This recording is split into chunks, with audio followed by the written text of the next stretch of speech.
That business aside, I'm telling you, this is a Tuesday worth being part of. Dan Vapid and the Cheats are back on the show and along for the ride. This is so confusing. I swear to God, every third time I open up Zoom, Daryl Wilson from the Bull Weevils is somehow there, including tonight. Listen, let me just read this disclaimer. I'm actually here for Simon. So, and this is Simon's letter to you. So I have to read it. Yes, Simon told me to read it this way too. Dear James, many moons have passed since we last met. I apologize for my absence this evening. As my dear friend Daryl reads this note, he does a wonderful Scottish accent. I hope it finds you well and invigorated. I had a prior engagement that prohibits me from joining you on your wonderful show. I hope this interview goes well and Dan and the Cheats are engaging. Hopefully the next time we're on your show, it's in person. Best wishes, Simon.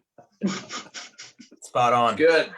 So that's my broguish way of speaking. That's great. Aye, laddie. Aye. Dear, so there you go. I got to talk like Simon for the rest of the time. Groundskeeper Simon. Right.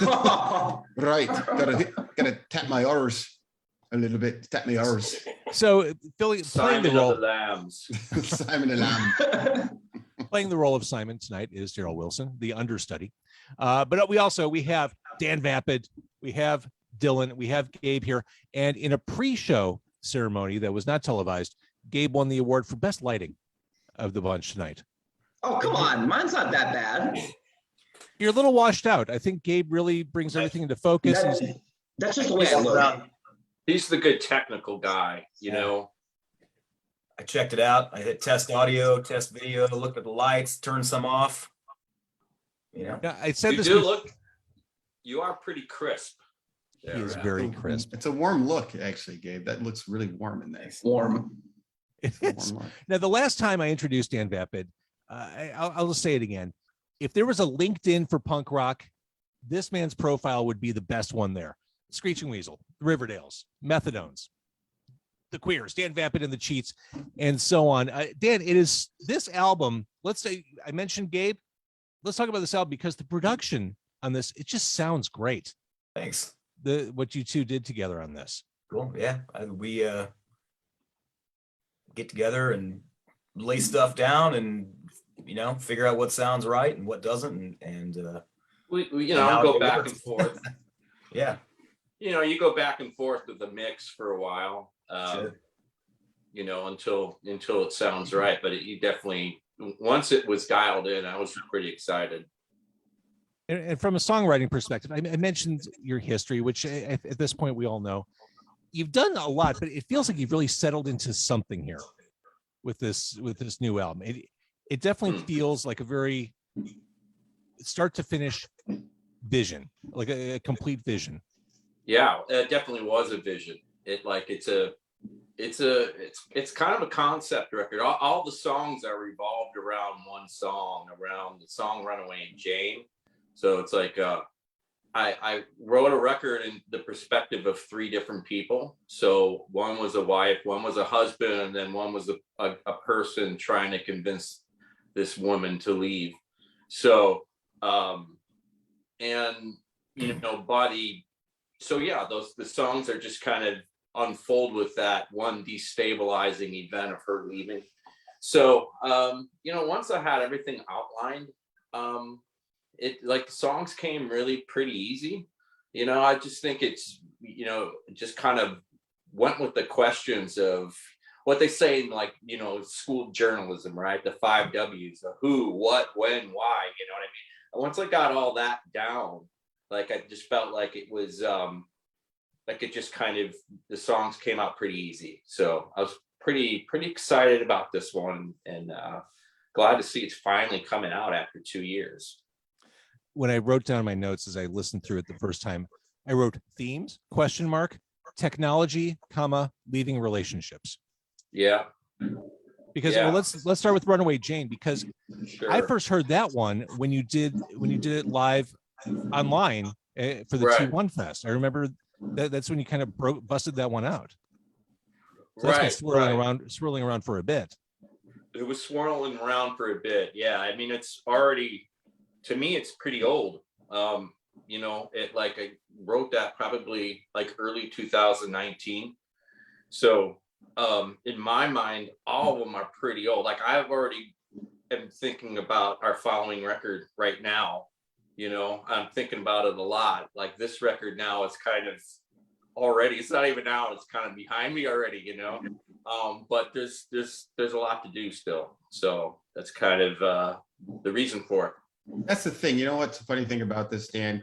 And I've known you for a long time and first watched you on stage and then became your friend. And you are such a prolific songwriter. And I have to say that it is a joy to watch you perform and to hear the songs that you write. We were just talking about you the other day. It was like I was talking to Joe Principe about you, and we were talking about you and saying how you are just and one of those amazing songwriters in a time frame that come out and that you just go, that guy can put melody to something, put lyrics to something, put the music to it, and it becomes an amazing, piece. It's like it's like Josh Caterer. You guys are like just amazing songwriters. I have to tell you, I probably never told you that. And I know you hate to get like all these accolades. You hate it, but I'm letting you know. Hate that, Daryl. I mean, speaking of Josh is probably like my favorite songwriter of all time. I mean, if not, he's really, really close. I mean, like I think of like McCartney and Lennon and Brian Wilson and Bob Dylan and Elvis Costello, and then there's Josh Caterer. Yeah.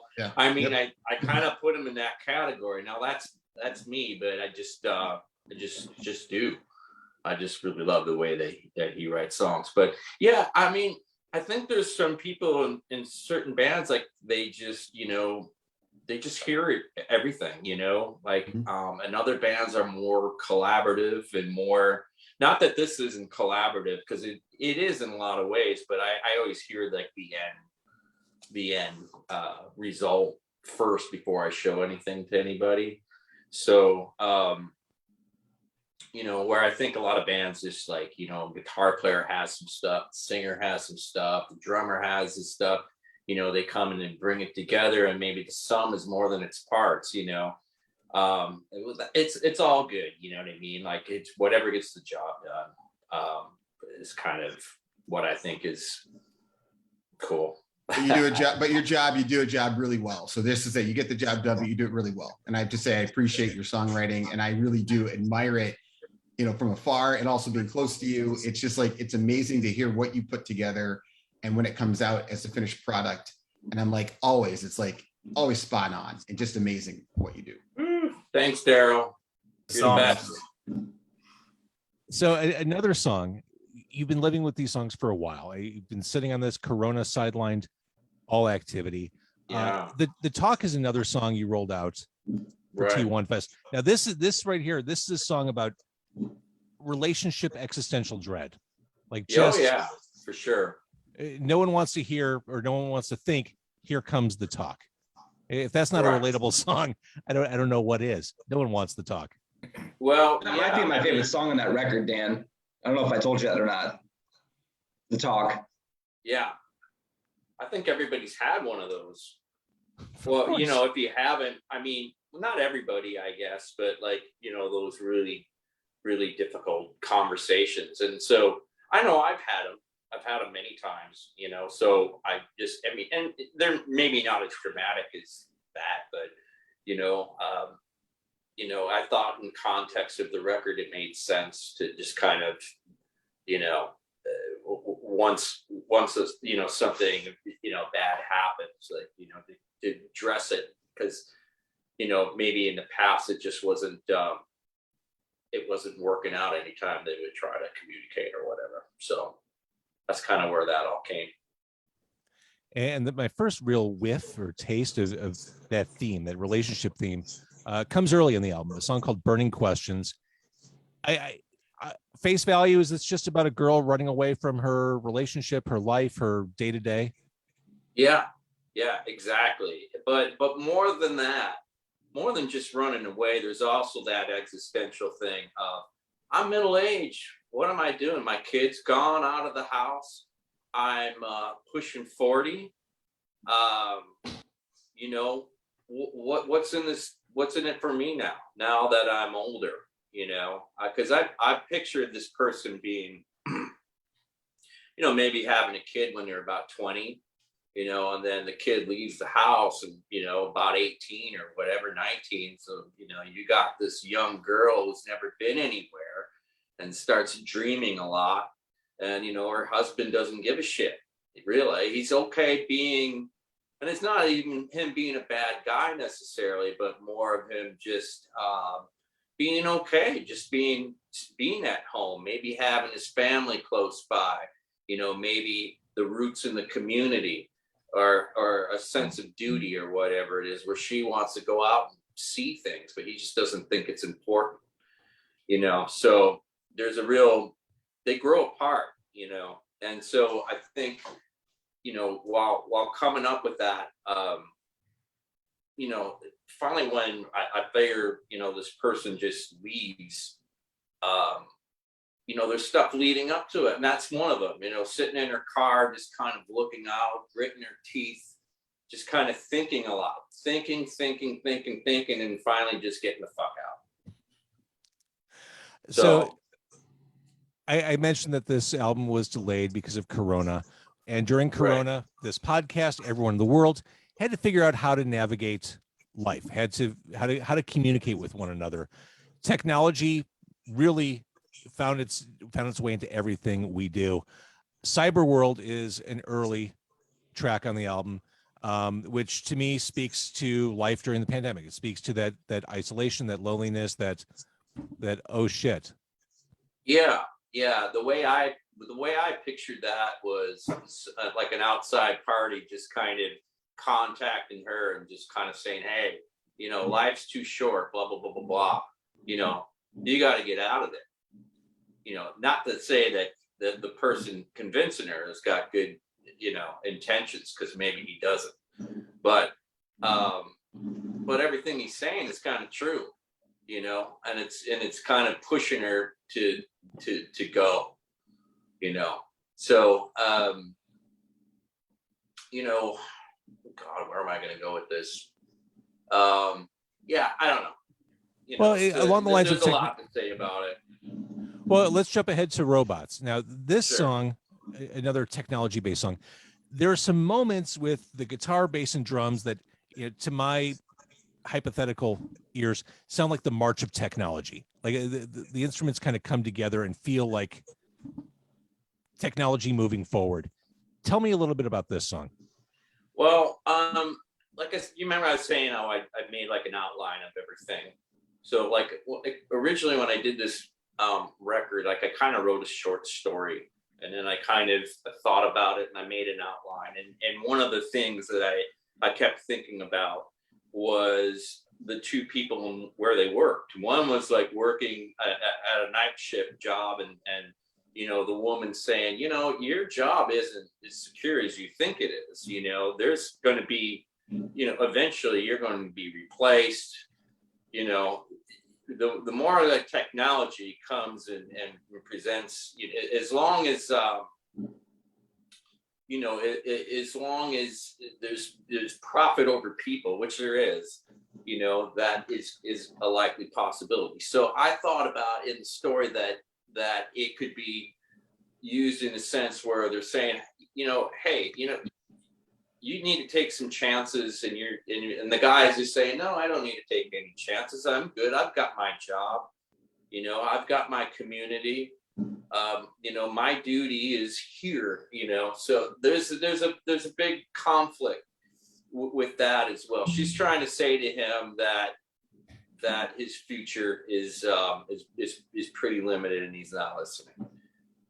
So that's kind of where I came up with that. But I also came up with that just from stuff, just reading, you know, just from just the times that we live in of technology. You know, it's got a good side and it's got a dark side. You know, as long as people are dark, and they're gonna continue to be dark and act like assholes, you know, that's going to happen. You know, technology will be used for nefarious purposes. So that was kind of the point of that song. Dylan and Gabe, I don't want to ignore you guys. I want to bring you in. I want to address some of the other songs in the album too. But before we dig deeper into the album, I mean, give your general impressions of putting this album together and hearing the final result. To my ears, this sounds like a giant leap forward from an already stellar career. Tell me your thoughts on this. For me, it's always, I of course hear Dan's songs when he just comes in and does, here's the song, and then we'll maybe jam through it, and record it on an iPhone, and I've got a real rough outline, and I can hear the song where it's gonna go or potentially should go. And I mean, doing what I do, studio work, for me it's fun to get it from just that raw nothing, just the song, the idea of the song, to the the finished product that the people hear. I don't know, it's always an adventure. It's cool. I love Dan's songs. I've been a fan most of my life, so to get to play music with him is awesome. And I think we work well together. It's fun to sit here and hash stuff out and bounce ideas off one another. And if I have an idea, is receptive to it, he might shoot it down, but it's cool to have that, just kind of maybe a little bit of my. Well, yeah, I want to hear I definitely want to hear what you have to say. Like, I come in with a complete vision, but I want your stamp on it, if that makes sense. I want your input, and Dylan and Simon, I feel appreciate that, Dan. I appreciate you looking. Really appreciate that, Dan. Good stuff. It means a lot. Thank you. But Dylan, talk about the album from your perspective. What are you hearing? What are you feeling? This record, for me, listening to it, like when we were doing the demos and then coming back to it a few months ago, Dan really knew what he wanted out of this. And not to say 3, he didn't know, but it was a different feeling. Dan had an idea, he had the storyline, this concept, and it was a fun challenge to get in and try to really personify what he was thinking and then what this storyline is. And so it's like, you've got this avenue to work with, whereas you're used to this. So it's like, okay, what can you pull out of this? What can you do to make it better? What can you do to just help the song out? And I love it. It's the weirdest record I've been a part of ever, because I'm not used to send this track over and then, give me a day or two to listen and then come back again. And then, well, maybe try this here. I'm used to being in the room and knocking it out, or, being in the studio and knocking it out. So it's some fun challenges all around. But I'm really happy with the way it turned out. Gabe made it great. And then, sing all the praises to Dan in the world. And it was always fun to see Simon too, when he came down and tracked his stuff. Well, yeah, I appreciated all the things that came down to do for you. Appreciate it. And as we're live on Facebook, a mutual friend, I think, to us all, Dennis Buckley, did say to Daryl, playing the role of Simon, "You have a terrible Scottish accent." He's not wrong. He's not wrong. I know your heart's in the right place, Dr. Daryl Wilson. My heart's in the right place. I like my it, best. I tried my best. I think it's spot on. Yeah, sounds like Simon. I didn't know it wasn't Simon. I was gonna say, you know what? I told Simon specifically, I'm going to totally F up the accent, and he goes, perfect. He's like, just perfect. So I'm like, okay, perfect, Daryl, perfect, Daryl. Okay. He's done a lot on this record. He sounds a bit like I'm trying to be Simon. I know you're better Simon than me though, Dylan. That's the thing. I switch between Scottish and Irish. Like, I go back and forth all the time, and it's like, what am I doing? I can't do one of those accents because I do the same. Like, you've got to do it a bit like you're saying, like you've got peanut butter on the top of your mouth. Like, it's snapping R's. It's like little tiny. The R's are supposed to snap a little bit, and the I's, but. I'm just not going to do it. I'm just going to talk like this. I'm Simon. There you go. Perfect. Thank you. Perfect. So we talked about some of the more pessimistic, perhaps, perspectives on the album, Dan Vapid. Am I correct in hearing maybe Tomorrow is perhaps an optimistic song toward the end of the album? Yeah, like it was funny, and I would say Bitter and Sour, the song right before it as well. I kind of Wait. The song about passionately hating on you. Well, he's saying he doesn't want to passionately hate anymore. Right. I don't know if that comes through or not, but it's saying it was passionate hate. He's kind of going, no, I don't want to go down that road. I'm pretty pissed off, but I just want to, I just want to be good again and kind of get back on track. And because, nobody really likes being pissed off for that long. You know what I mean? It takes too much It's energy. kind of, forgiveness is a pretty tough thing sometimes. So, so that's kind of was my kind of take on that, was where the guys kind of going, okay, well, maybe things will work out, we may reconvene again at some point. Maybe we won't, but we'll, he's not gonna. He gets to a point where he's just not so bitter about it anymore. So at least that's the way I kind of saw it. I don't know. Like I kind of see things. I don't know, because they're my songs. I just see them differently. But yeah, that was kind of the thing that I was kind of going for the end of the record, was just to kind of maybe end on a little bit of a little bit of a positive note, I guess. There's an arc. I mean, this is a storytelling album, and that's one of the things that draws me to it, is you're telling stories from start to finish here. And Yeah. maybe tomorrow the sun will finally reappear. That's glass half full. Yeah, right. I agree. It's probably not a lot of songs like that. There's a lot of dark stuff, but you get there eventually.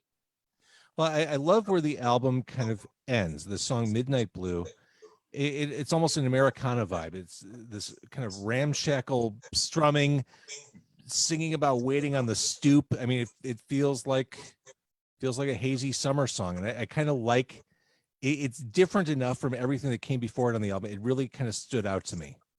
Yeah, it definitely does. I mean, I'm a big fan of the old 97s, them.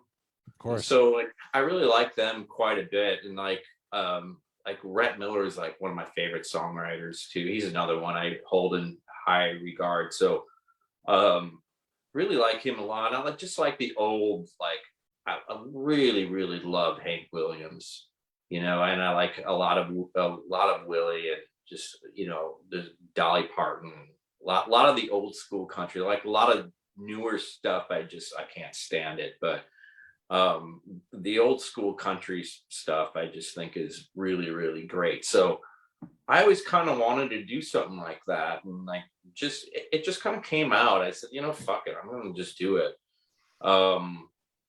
I thought it would go over. I thought it was just weird even showing my bandmates, but I was kind of playing in my head for a long time, and I don't know, I'm getting older, and I'm starting to give a less shit about stuff like that too, where it's just like, I just want to do what I want to do.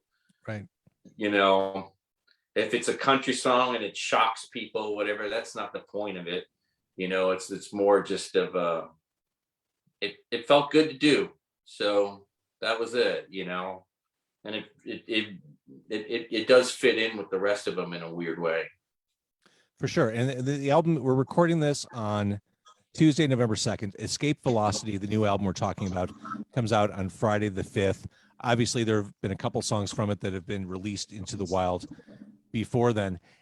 As you talk about wanting to just settling into the idea, like, I'm going to do what I'm going to do. I'm going to follow my own muse. Is it hard in some ways to move forward when so many people want to lock you into your past? Yeah. Oh God. Yeah. Yeah. I have to shut it all out. I think about that all the time, because a lot of people want a certain thing, and I don't want to, I'm like, well, why don't you just listen to that record then, or that record, or whatever, or the band, if you want a Riverdales record, go listen to the Riverdales then. You know what I mean? Like, I'm not against the Riverdales. I played in the band, I love the band, but I would kind of want to do other things too. You know what I mean? And it's not just that band, it's every band I played in. Usually people want something, and I don't know, I like what I'm doing now, so. But for sure, I mean, there'll always be that guy who will say, yeah, I like Always. Tears Are Falling on the new album, but back when Vapid was in Sludgeworth, ... Right. You're always going to have and I come across that constantly. It kind of drives me nuts, but I don't know. What are you going to do? And it's funny. I think as fans, and we're all guilty of this as music fans, we do tend to think of our favorite artists in the framework of where we first heard them or encountered them. Right. And I was thinking about Screeching Weasel. That South by Southwest moment, that was already 10 years ago. I mean, right. I mean, 4 Dan Vapid and the Cheats albums later, that is so far in the rear view. Although I understand from a fan's perspective why it's still fresh, but that was forever ago at this point. Yeah, it was 10 years is a long time, Right. And one thing I think is important to say, I've said this in interviews too, is like, I'm no different. One way of putting this is, when I was in my late teens and early 20s, the Ramones were like, I was fanatical, like the Ramones are my absolute favorite. Now, to this day, I always have a soft spot for the Ramones, love the Ramones, but you know what? I think a lot of people think that that's all maybe I listen to, and it's just never been the case. At least that's the impression I get, that's the guy that does the songs that are kind of like the Ramones. Well, it's like, well, not really. I mean, I've always kind of done other stuff too, you know what I mean? Like, but they've gravitated towards that. And they kind of, I don't know, they want to put you in a box. And I just don't want to be in that box, Someone not really interested. What's that? Someone called the new record Bubblegum. I forget where it was written. Yeah. What the fuck's up with that? Did you listen to the record at all? Yeah, Well, wait, the album we're talking about, Escape Velocity? Yeah. Really? Yeah, I don't know what it was on. It was one of the first reviews, but I mean, it was a good review, but it was like, I mean, it's not anything close to a bubblegum punk record. So you have to wonder if they even gave it a listen. I don't think they did. I think they see Dan Vapid and it's like, yeah, right. They I think, and that kind of drives me a little nuts. Sure. Because, I mean, I'm no different than anybody else. Like, my tastes have changed too over the years, is what I was trying to get at earlier. I absolutely, the Ramones were like, I was fanatical, but like by around the mid 90s, I was listening to other stuff too. I just started I was really getting into like early country in like the early and mid 90s, and more of the early rock and roll, and then just started just branching off in all kinds of directions. And like, that's always been there, you know what I mean? But I've always listened to other stuff as well. And I kind of like to express that, anyway, I'm glad that some people are picking up on that at least. So that's a good thing. Well, and right out of the gate, I think almost as a mission statement to the new album, you open with Come Find Me, which doesn't sound pop punk to me or bubblegum. It sounds like 80s power pop. Like, it has kind of a college rock vibe to me. Does it? And I mean that in the best possible way. I think I've used college rock on that too a couple times. You thought that? Yeah, a little bit. Like, it reminds me of kind of like early 90s college radio type of stuff at times. Not the whole record, but it has those vibes at times. I just think it kind of sounds like Maximum Dan. I mean, like, that's like the most not filtered, but like just the most, open up a package and that's what it is, Dan, to me. That's why I think I really gravitated towards Come Find Me when I first heard that song. Like, that's just raw Dan Vapid. Yeah, you said that to me before, Dylan. I remember that. Now, all this said about moving forward, Dan, I still love this Methadones album. I just had It's pretty awesome. You're not falling forward. It's pretty awesome.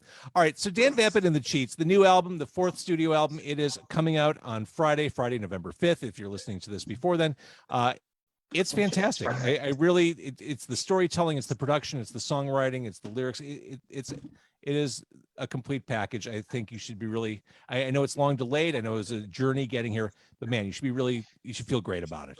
I thanks, James. I really appreciate that a lot. I'm pretty excited to see it's finally coming out. So this comes out, and then hopefully we'll get to see you guys play a little bit over the next several months. I'm sure hoping so. Like, I have 3 children who aren't vaccinated. One is under 5, he's 4. It's kind of an ongoing conversation in the house. Sure. But that being said, it's been pretty rough to see how many bands are playing, and being out here in a small town, and going online and constantly seeing bands play. I mean, it's been a kind of a bummer. But that being said, I'm itching to get back and playing again. So hopefully soon. Well, your kids are more important. We're ready when you're ready. We're ready for you. Yeah, I appreciate that. You do what you got to do, and we'll be here for you. I promise. I'll get my guitar chops going because I'm Simon now, so I'm ready. All right. Whenever you're ready. I'm really glad you decided to let your hair down, Simon. That's was good. I let my hair down. I let my bro go away. I'm just coming back. This is it now. This is the new Simon. You got to live with this. Well, Dan Vapid and the Cheats with new Simon. I'm going to kill the Facebook Live here in a second. Thank you so much for doing this. Great to see you all, James, again. Yeah, thank you. I really love being on your show. You're fun to talk to. I appreciate it. I think you're fun to talk to. Oh. Did you